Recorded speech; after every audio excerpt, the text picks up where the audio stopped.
വയനാട് ജില്ലയിലെ തോട്ടാമൂലയുള്ള ശ്രീ കണ്ടംപുലി ക്ഷേത്രത്തിലെ ഉത്സവ കാഴ്ചകളിലേക്ക് വായോ. കാട്ടിനുള്ളിലാണ് ഈ അമ്പലം. അങ്ങോട്ട് പോയി നോക്കാം.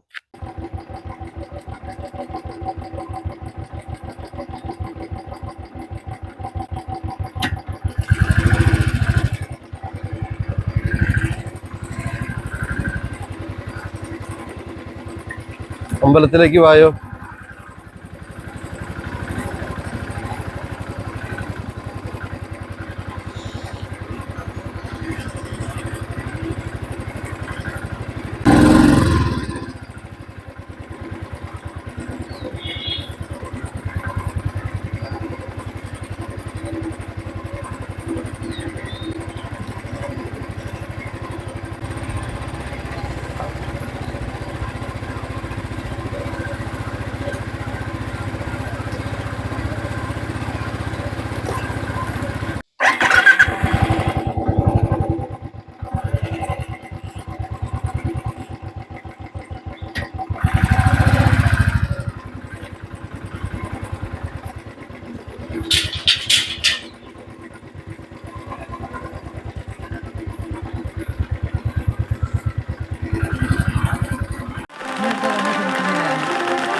ഇല്ലുള്ള നിങ്ങൾക്ക് പറ്റിയത് അതിലേക്ക്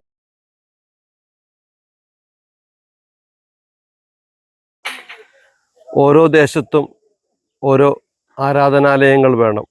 അവിടുത്തെ വിവിധ മതസ്ഥരായ മനുഷ്യർക്ക് രാവിലെ എഴുന്നേറ്റ് പ്രാർത്ഥിച്ച് അവരവരുടെ നല്ല കാര്യങ്ങളിലേക്ക് മുന്നേറാൻ ഈ ക്ഷേത്രം ഈ നാട്ടുകാരായ മനുഷ്യർക്ക് ഏറെ ആശ്രയമാണ്. രാവിലെ എഴുന്നേറ്റ് പ്രാർത്ഥനയോടെ കുളിച്ചൊരുങ്ങി ക്ഷേത്രത്തിൽ വന്ന് പ്രാർത്ഥിച്ച് മുന്നോട്ട് പോകാം. അവരവരുടെ ജീവിതത്തിലേക്ക് ഒത്തിരി ഐശ്വര്യങ്ങളാണ്.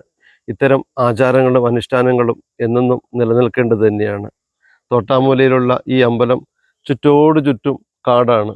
ആ കാടിന് നടുക്ക് വിശ്വാസങ്ങൾ ഏറെ മുറുകെ പിടിച്ചുകൊണ്ട് ഒരു ജനസമൂഹം ജീവിക്കുകയാണ്. ആചാരങ്ങളും അനുഷ്ഠാനങ്ങളും വ്രതശുദ്ധിയോടെ എന്നെന്നും നിലനിൽക്കട്ടെ. കാഴ്ചകൾ കാണാം. വായു.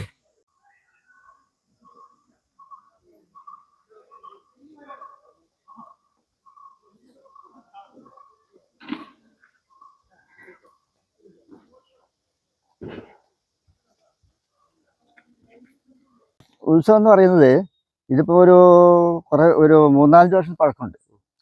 3-4 വർഷം പഴക്കത്തിൽ ഇപ്പോൾ 3-4 തലമുറയായി.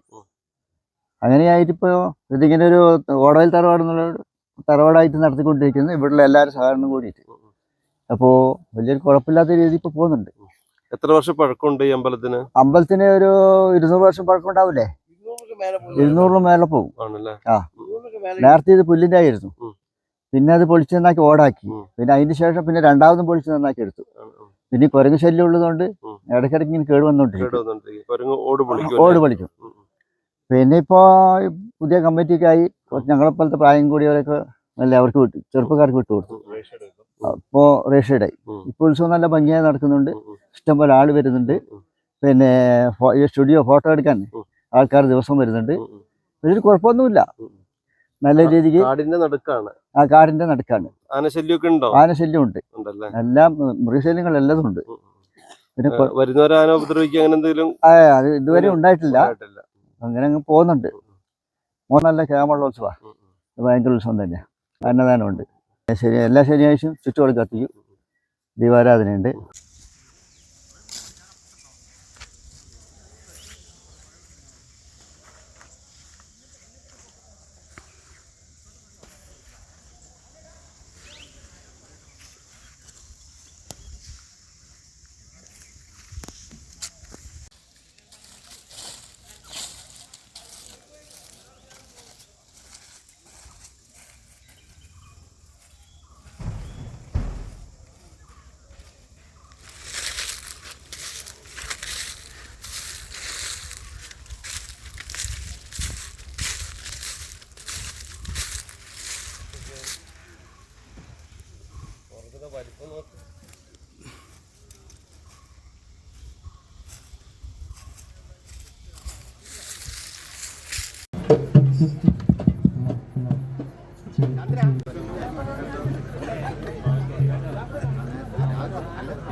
കൊണ്ടുനടക്കുന്ന ശ്രീകണ്ഠപുരി ക്ഷേത്ര തിരുവോത്സവത്തോടനുബന്ധിച്ച് ഇവിടെ എത്തിച്ചേർന്നു.